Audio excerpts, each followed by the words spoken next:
Hi, it's Nikki. I'm here with my second vlog, and I'm interviewing Leslie, who learned English as a second language in the United States school system.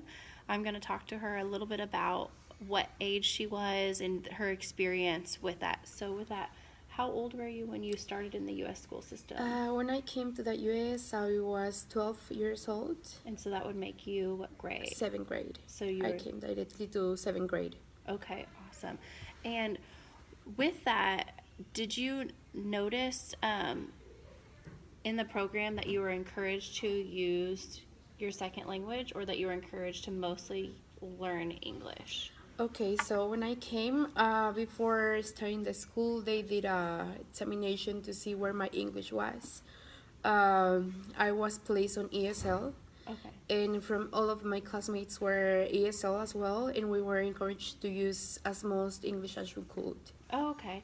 Where are you originally from? What's your first language? My first language is Spanish, and I am originally from Mexico.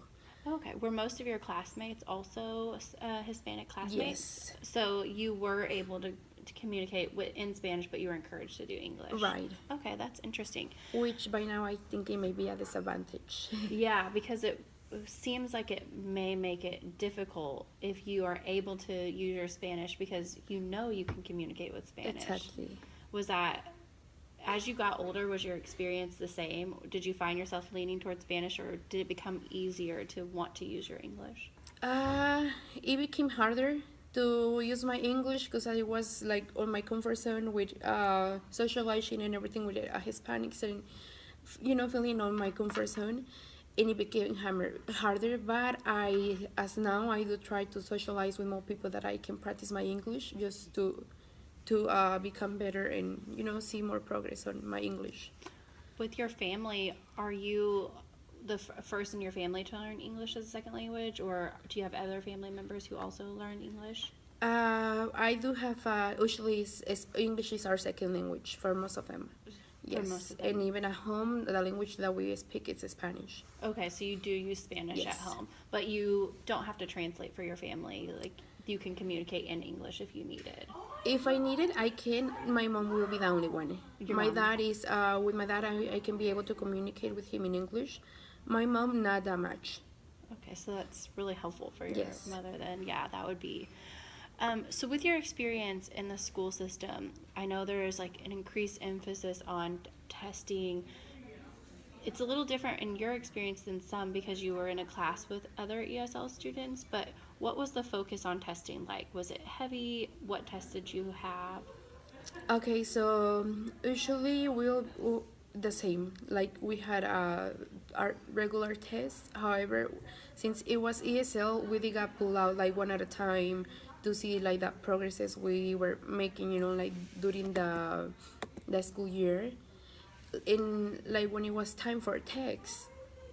I'm sorry. Yeah. Um, we will get the same tax examination as anyone else. So That even your first year of taking the even the test. first year, yes. So you did not. I'm not from Texas originally, so I took what they called it ISEP. I'm a lot older, but I think, and I didn't have any ESL students in my elementary class, but I think then they would have given it in the original language to test the skills. But here they give it in English, so it's kind of a test. Like when you get the math, it's a test on math, but also on your ability to read the math questions as well. Right. As far as below grades, like elementary, I believe it was like they could do it in Spanish. When middle school, I had to do it in English, so that was tough. Was that? Do you feel like that was probably extra stressful for you Yes. versus At one point, it was not even stressful because I not even understand like the whole question, so it was just like guessing, just just to guessing? get over. So Yes. there's like this push for testing for accountability, but then you can kind of see that the tests aren't that reliable if Yes. people can't read the questions. That's so interesting because it's just not something I experienced. Um, so the other question I had is, how do you think this is going to impact your future classroom? Because Leslie is also going to be a teacher.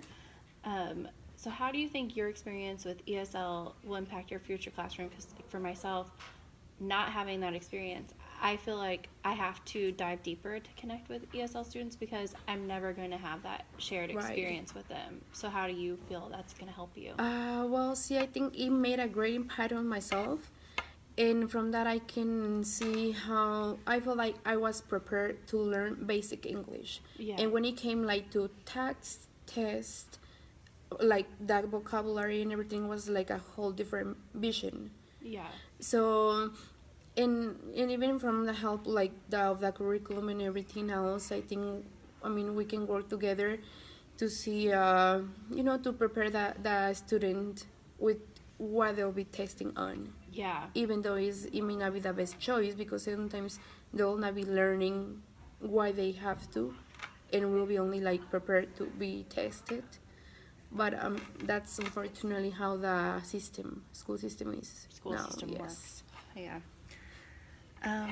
And I guess just the last thing I had, thank you so much for doing this. No problem. But do you have any other experiences that you want to share as an English as a second language learner that you feel like stick in your mind as memories, like, negative or positive, like a breakthrough that you had with English or a negative experience with not understanding English Right. as well? Unfortunately, I'll say negative this time. Maybe one of the most things I remember in that I see that I can improve later or give advices to someone else is that I saw the difference between other classmates that start socializing with people that speak only English, and they progress was like really quickly. Yeah. And then like myself, it took me more years to be in a fluent conversation. Even though we were like at the same level at the beginning, it took me more years.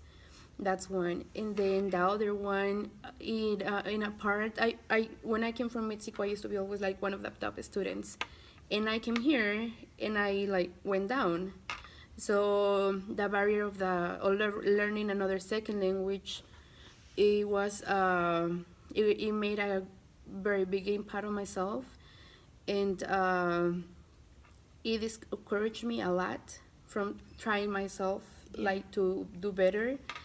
And it took me time to say, it's it's something that I have to do because education is really important, and it really impact that negative part of myself.